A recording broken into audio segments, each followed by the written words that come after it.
Halo, Halo. selamat pagi. Pagi. Yang pagi, Yang selamat siang. siang, yang Yang siang. malam. Kembali lagi dengan kita, Sister Rika. Sistanita di Simak. Sinau Emak-emak. Mak. Gimana Ya. kabarnya? Baik, kamu apa kabar? Baik. Hari ini syahdu banget ya. Syahdu. Karena musim mendung. hujan. Ini kita nggak janjian loh ya. Oh, mecong. Seirama. Yoi. Biru-biru. Kayaknya stop dulu, Bo. Lu kurang kesini deh. Benerin posisi duduk. Mohon maaf biar semua kelihatan ya kan. Iya. Perspektifnya lebih luas seperti Wih, akan kok langsung kita dalam bahas. sih, perspektif Iya, lebih bener luas. kan? Yang akan kita bahas hari ini ya kan. Yes. Tentang perspektif diri. Wih. Waduh, Sebenarnya bukan perspektif diri sih, kita mau ngambil tema tentang mengenal diri diri sendiri. sendiri, betul. Kenapa harus mengenal diri sendiri? Supaya nggak salah orang. Nggak salah treatment. Yoi. Kalau kita kenal, jadi kita tahu kita mesti bagaimana. Kalau kita tahu mesti bagaimana, kita tahu akan bagaimana. Akan bagaimana? Akan jadinya seperti apa. Pertanyaan gue, Heeh. lo tahu nggak dari lo siapa? Nah, kadang tahu, kadang enggak. Jadi it's always, kalau gue merasa it's always working on progress gitu. Iya. Walaupun basic-basicnya tahu lah. Kalau misalnya makanan favoritnya apa, tahu, lumayan. Oke. Rambut sukanya panjang apa pendek, bisa menjawab. Genre film, lumayan bisa menjawab. Tapi kalau lebih dalam dari itu tuh selalu Mentok ya. working on progress. Working on progress. Gitu. Tapi sangat wajar karena kita juga manusia kan bertumbuh dan berkembang seiring waktu ya kan. Mungkin dulu kita taunya kita anak nakal gitu kan, karena emaknya melabel lu nakal gitu. Oke. Makin gede, nah lu kok culun misalnya. Apa sih culun itu bahasa zaman kita ya? Culun Itu tuh kayak norak dan naif, ada naifnya gitu, naif nggak naif negatif. gitu. Terus besar ternyata wah kamu ternyata istri yang sangat setia Oh, gitu iya. kan, Solehah. solehah gitu. Ya memang akhirnya kita kebanyakan mengetahui diri kita itu dari label orang lain kan.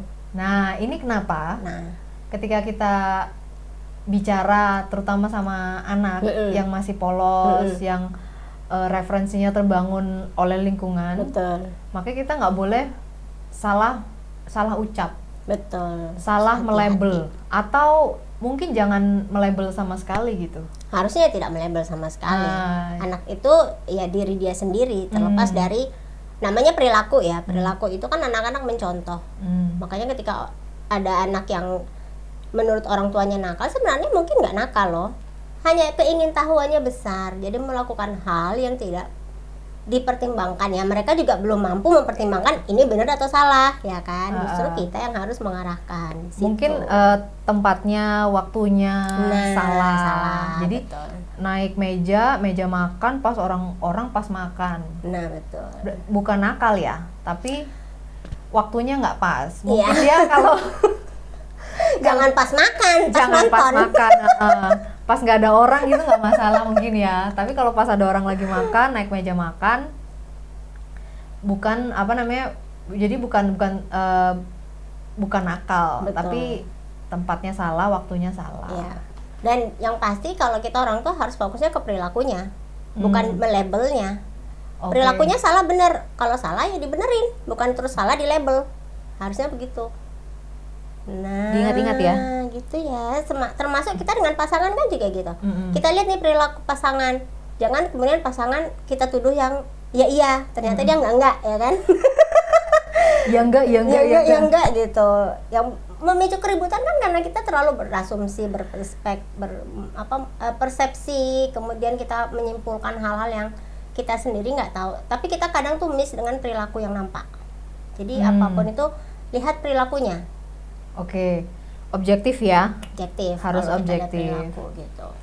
Untuk bisa menjadi objektif, berarti kan kita harus juga apa istilahnya, kita harus asumsi-asumsi ini kan harus hilang dulu Iya, supaya bisa objektif gitu betul, loh. betul. Berarti supaya asumsi-asumsi ini nggak merasuki, terus akhirnya yang keluar jadi label, itu Betul. piye?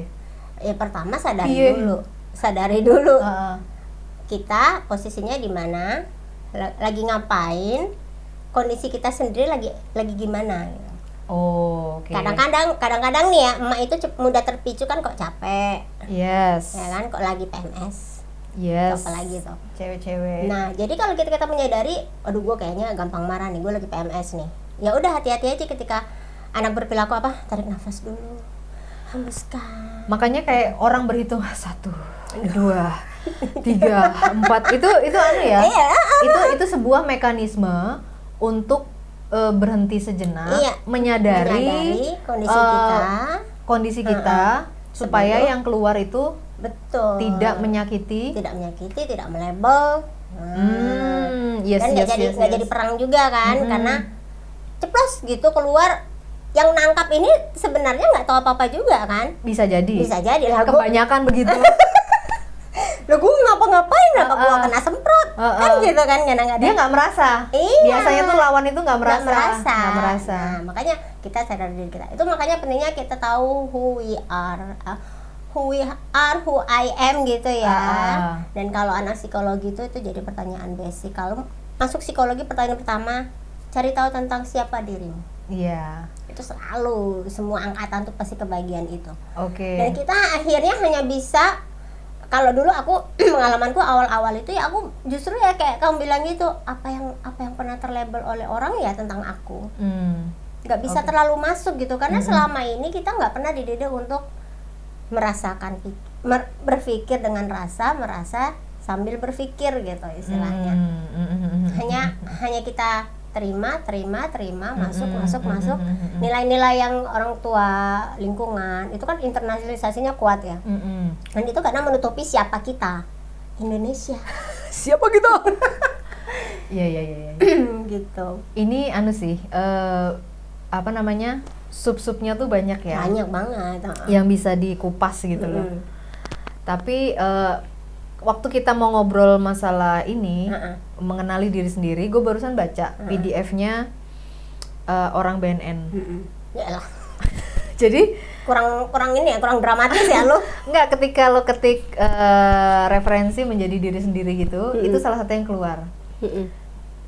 Bukan draft lagi sih, tapi udah bentuk kampanye BNN. Jadi BNN lewat mengenal diri sendiri itu bisa mencegah anak-anak terutama remaja untuk tidak terjerumus ke dalam narkoba. Betul.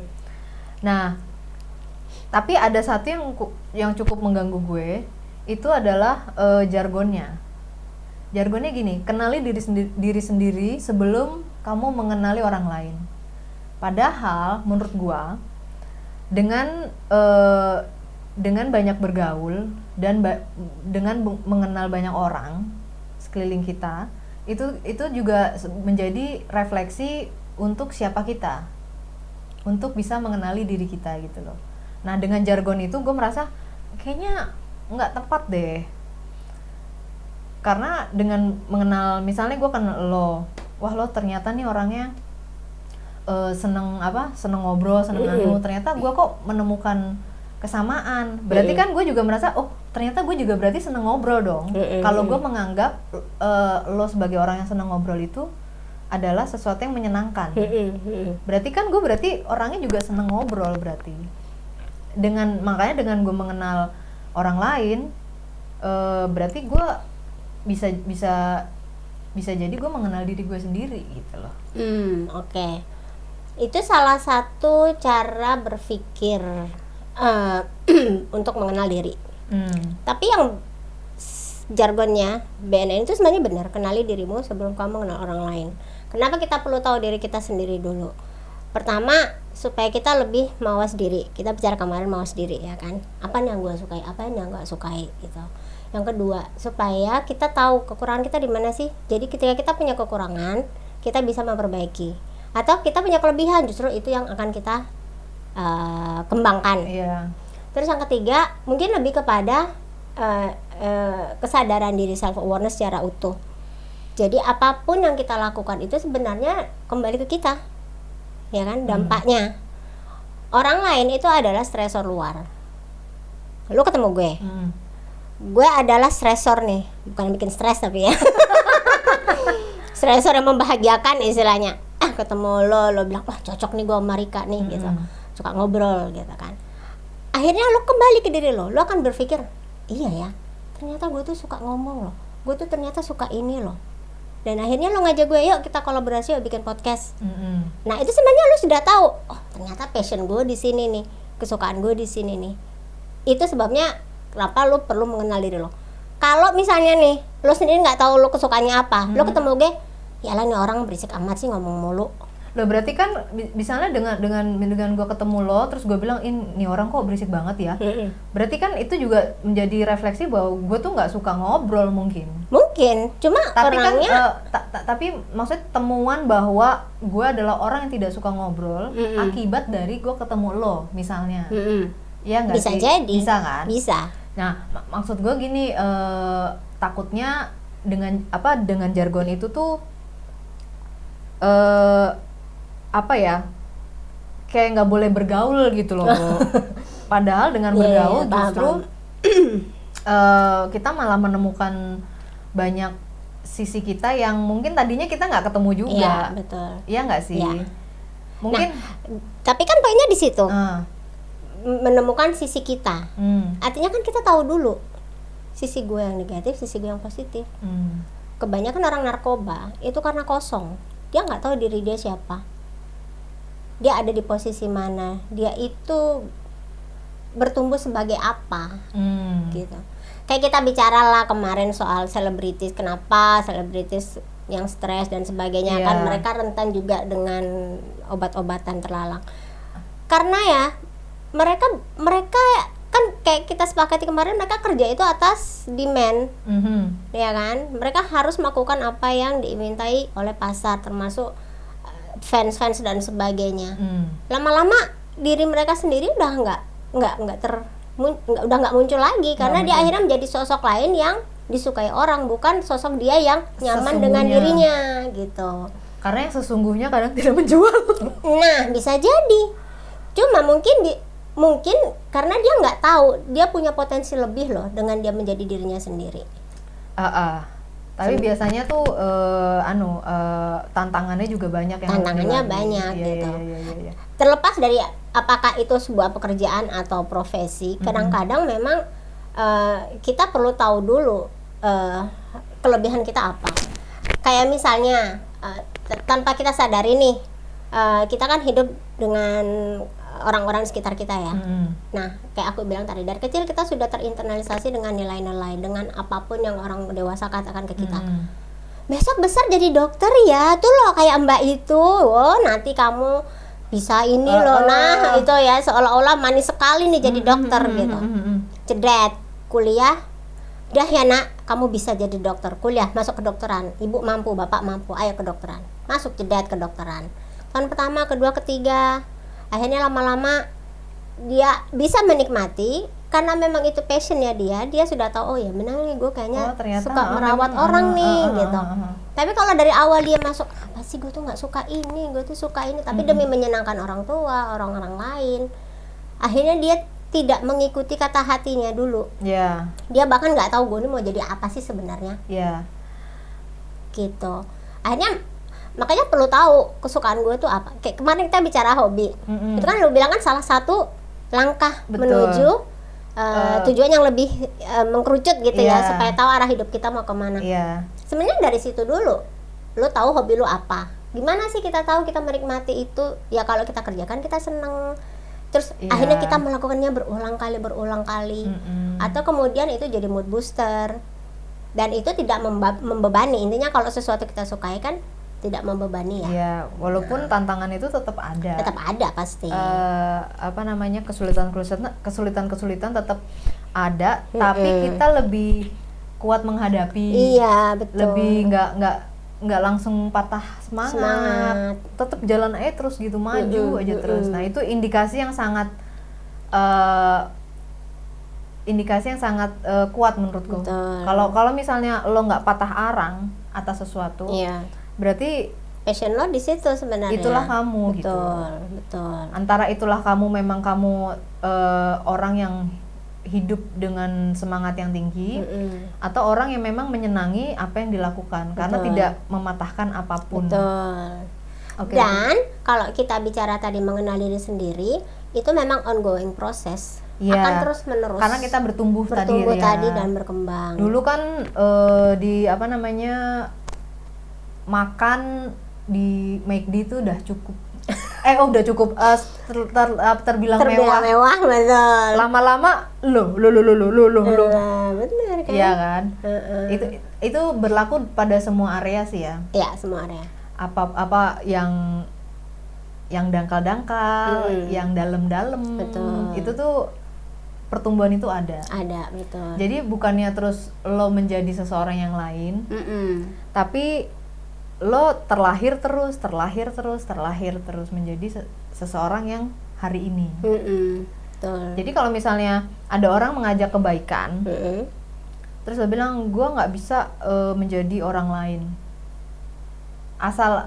nah itu tuh gue pernah dengar tuh ada orang yang menjadi lebih baik tapi dia merasa itu bukan gue, gitu.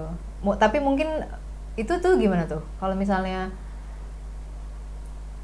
apa ya, ada orang nih misalnya narkoba, terus diajakin untuk yuk nggak usah narkoba gitu, tapi gue merasa inilah gue gitu, gue tuh udah terlanjur, udah apa ya ini gue gitu, gimana caranya keluar ya karena mungkin belum menemukan dirinya kali ya, jadi nggak ada yang dituju gitu. Betul, justru itu. Kalau kita nggak tahu siapa kita, jadi kita nggak punya tujuan. Justru misalnya nih, dari kecil kita terbiasa dikontrol, disetir orang tua. Kamu mau apa, udah, gak usah mikir. Udah sampai gede dia nggak akan mikir kan, gue mau ngapain. Semua sudah ada, sudah tersedia, sudah terarah gitu. Akhirnya ketika dia hidup sendiri, bingung. Gue mau ngapain ya? Gue nggak tahu ya, gue bingung nih gitu.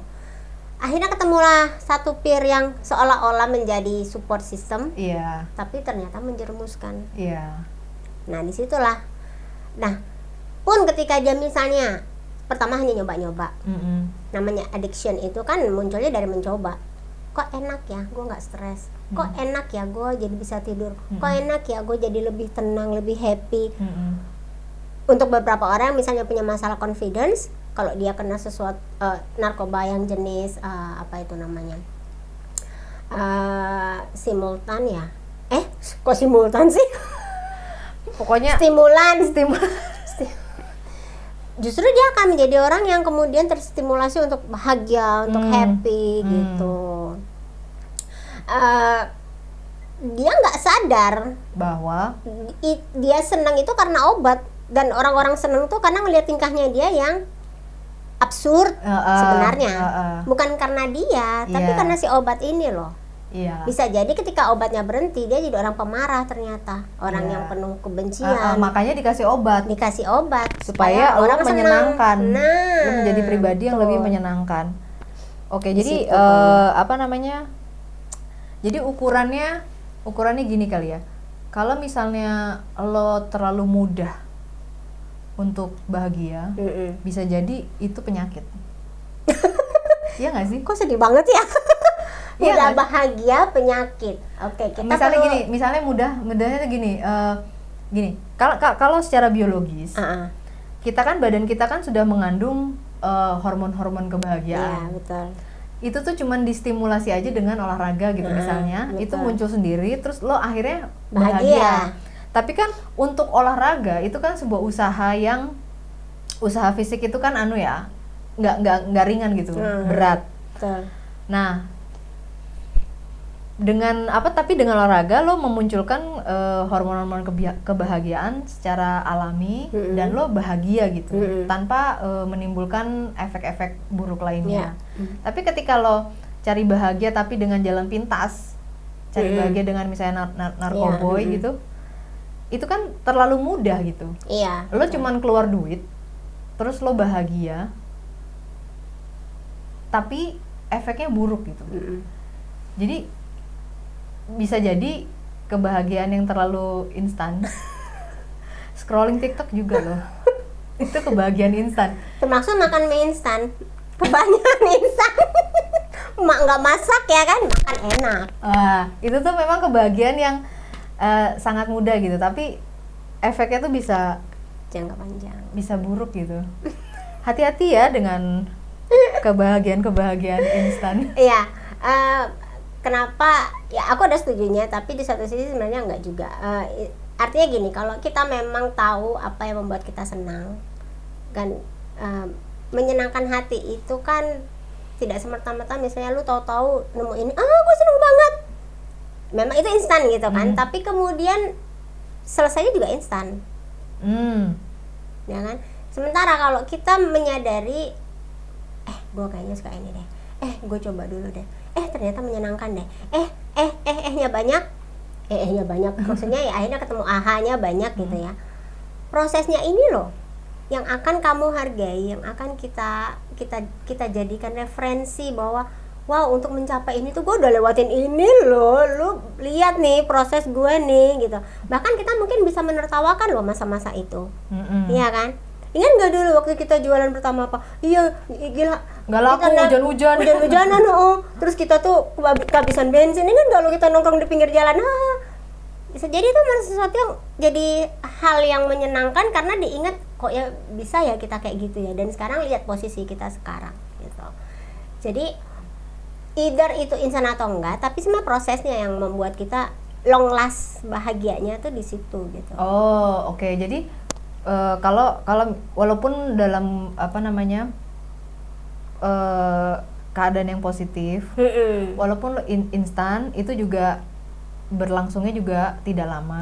Tapi kalau ketika lo berproses lama, betul. Ini kayak nyokap gue yang selalu ngomongnya gini, biyen wes prihatin.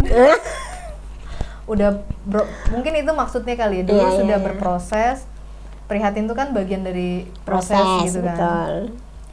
Karena nyokap gue sudah berproses membayar itu semua, jadi kalau misalnya sekarang kan teman-temannya nyokap gue kan suka ngomong, wah saiki penak yo uripe bla bla bla bla bla. Penaknya tuh lebih karena gini, nyokap gue nggak ada tanggungan. Iya, udah selesai lah ya. Terus, hanya untuk diri sendiri kan akhirnya waktunya. Kesana kemari.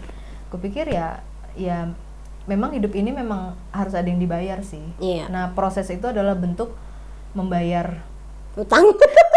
membayar hidup. Jadi ketika lo belum berproses, jangan minta bayaran.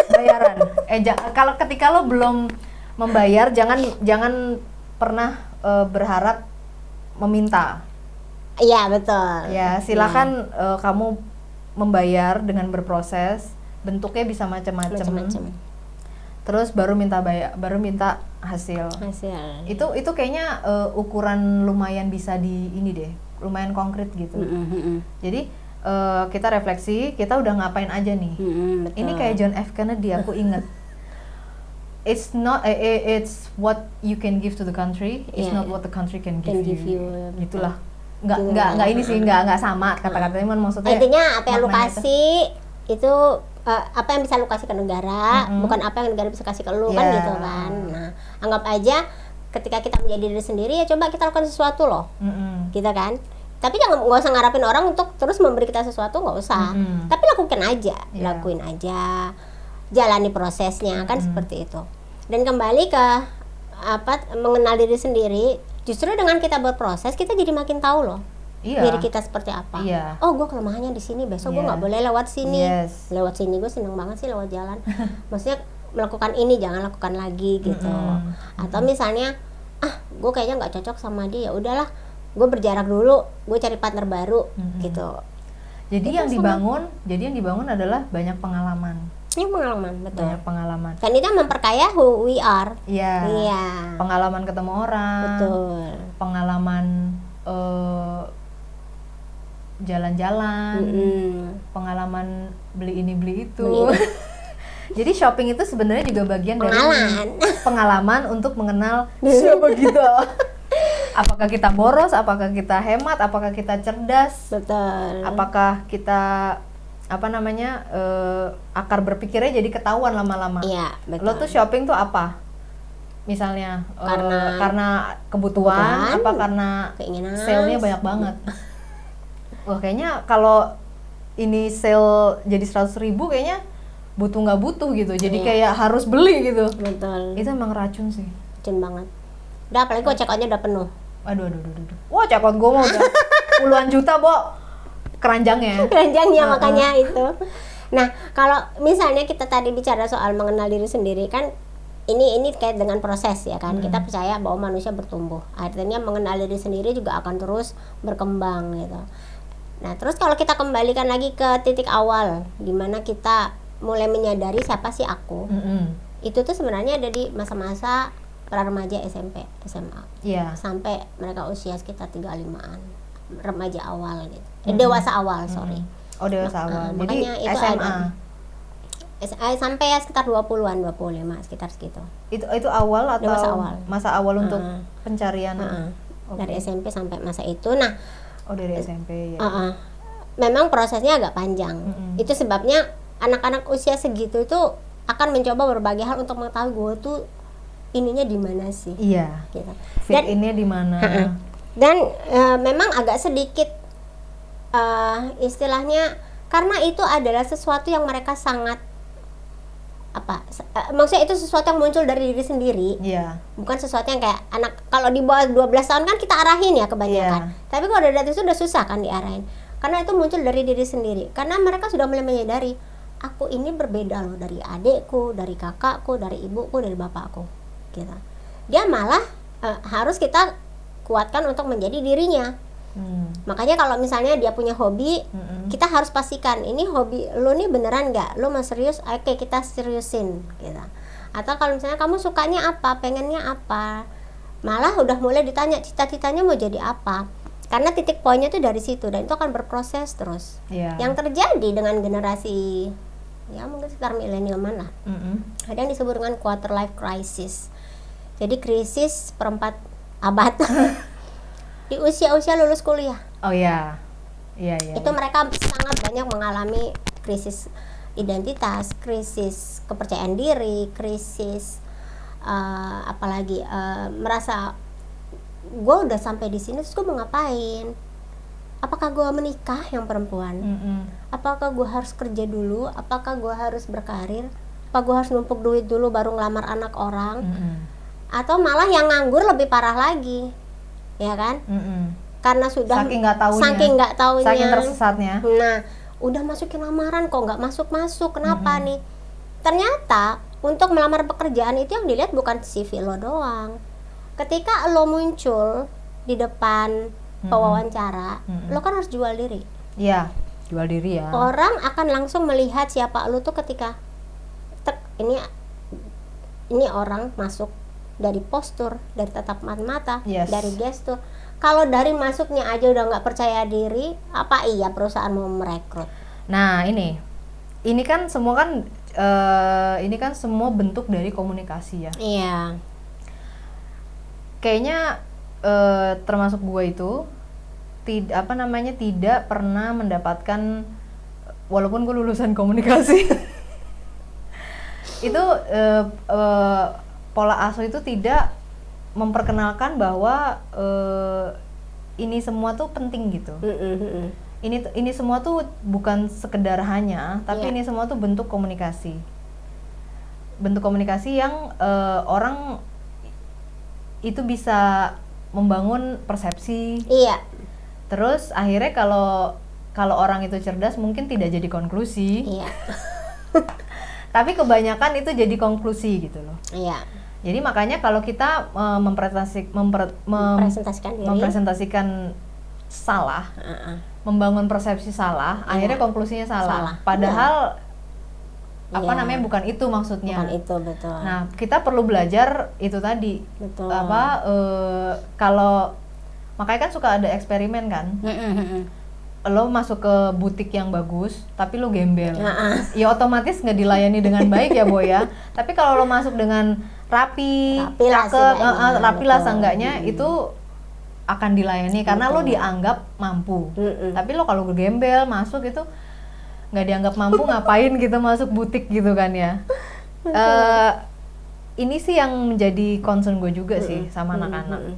Jadi kamu tuh nggak bisa menjadi cuman hanya satu hal. Pinter doang itu tuh nggak cukup. Betul. Pinter doang nggak cukup, cakep apalagi, cakep doang nggak cukup. Itu tuh hidup itu tuh penuh dengan kombinasi gitu. Iya, betul. Ya kalau kita kalau cakep kan cuman kita terlahir sama enggak dan skincarean sama enggak ya kan. Sama filteran atau Terus pinter itu kan juga bisa tumbuh ya, bisa berkembang. Jadi gue juga sangat-sangat menyarankan orang itu tuh nggak cuma jadi satu hal gitu. Terlahir dari keluarga kaya, lo kaya doang nggak cukup. Betul. Nggak bener-bener tidak cukup. Betul. Lo terlahir dari keluarga yang terpandang, udah punya nama, pokoknya kalau nyebut bapaknya itu udah lo langsung deh. Langsung. Itu pun tidak cukup. Betul. Karena mungkin akan bisa berfungsi sebentar, tapi lama-lama orang tuh akan mempertanyakan kredibilitas, betul, kemampuan, kompetensi apa segala macam. Jadi memang itu tuh harus dilatih sih siapapun kamu gitu. Betul. Mau terlahir dari keluarga kaya, terpandang, tapi kalau lo tidak kompeten, lo hanya bisa mewarisi kekayaan itu, betul, atau hanya bisa mewarisi nama besar. Tapi kalau tidak diimbangi dengan kompeten, jadi sebenarnya ini apa namanya sama ya usahanya. Betul. Bagi orang-orang yang mau dia di atas apa di bawah, untuk menjadi diri sendiri ya sama usahanya. Usahanya sama gitu loh. Jadi tidak, misalnya kita tahulah kita nih orang kaya misalnya, tapi kita juga tahu kelemahan kita bahwa karena kekayaan kita jadi apa-apa tuh nggak pernah berusaha untuk mendapatkan sesuatu. Itu kan perlu juga disadari sebagai kelemahan ya. Betul. Nah, ketika ngumpul, tapi orang kaya biasanya ngumpul sama orang kaya deh ya. Terus yang miskin gimana dong? Ya, ini salah satu problema sosial lah ya. Artinya kemiskinan struktural tuh ada. Jadi keluarga miskin pun belum tentu akan bisa kaya karena sudah terstruktur secara ini sosial. Tapi kalau kita bicara kayak lo bilang tadi, dia berasal dari keluarga kaya, tapi terus itu akan bersifat sementara. Iya, gue setuju. Artinya apa? Kekayaan itu akan habis. Or at least misalnya nih anak itu menjadi seseorang, orang akan komparasi. Bapak lu gitu, anaknya kok kayak gini. Karena apa? Karena yang dilihat bukan lagi siapa bapaknya, kamu sebagai orang dewasa yang berbeda dengan tapi apa yang kamu lakukan, kan gitu. Tapi kalau lo misalnya terlahir dari keluarga kaya terpandang cakep, tapi lo terus berusaha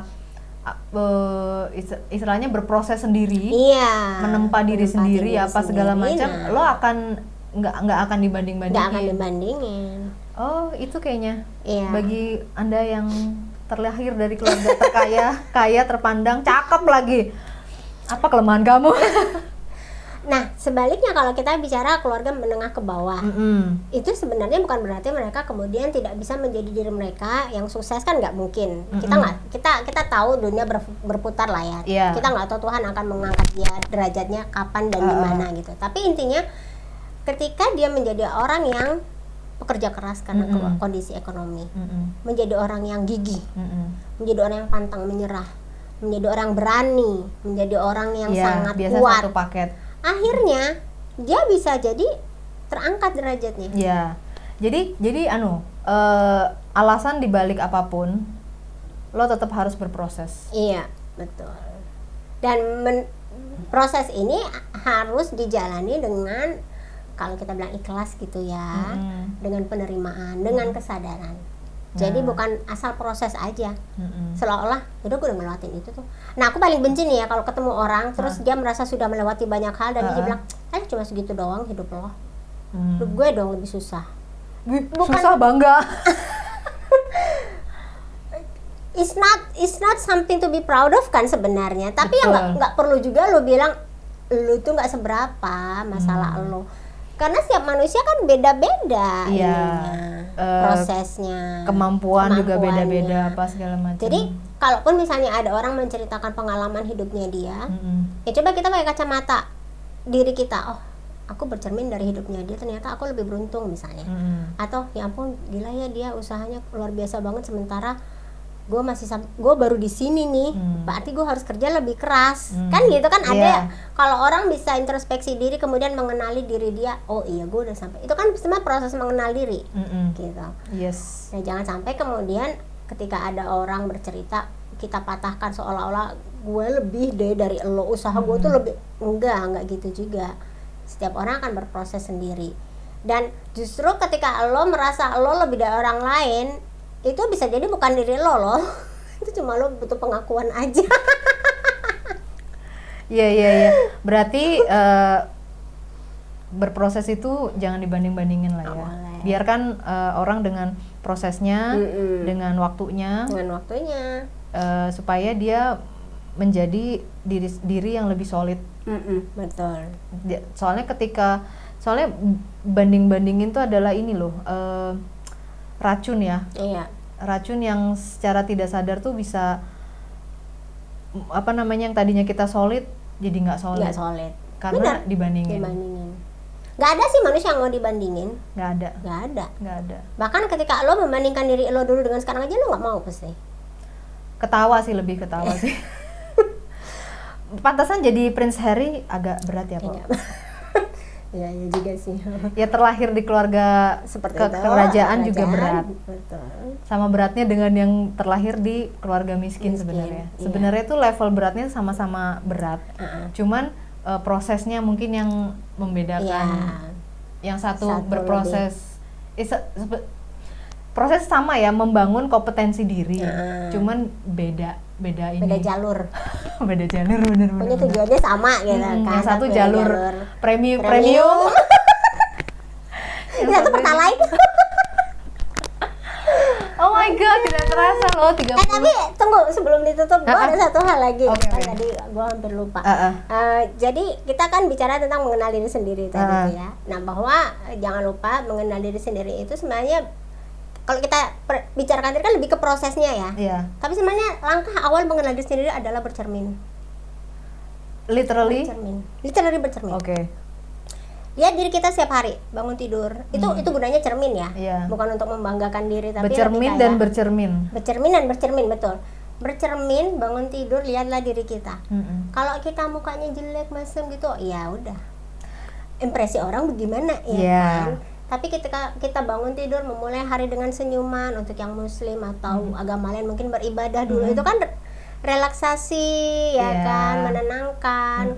Baru kemudian mulai beraktivitas, mau pergi juga ngaca lagi. Gue udah oke nggak nih, walaupun ya kayak mama biasanya keluar dasteran ya kan, pakai pupuran, pakai masker, lupa dia gitu. Tapi kalau kamu nyaman dengan itu, that's fine. Orang nggak akan menjudge, ala lu kok norak banget sih gitu. Itu kan ada ilmunya ya. Ada ilmunya.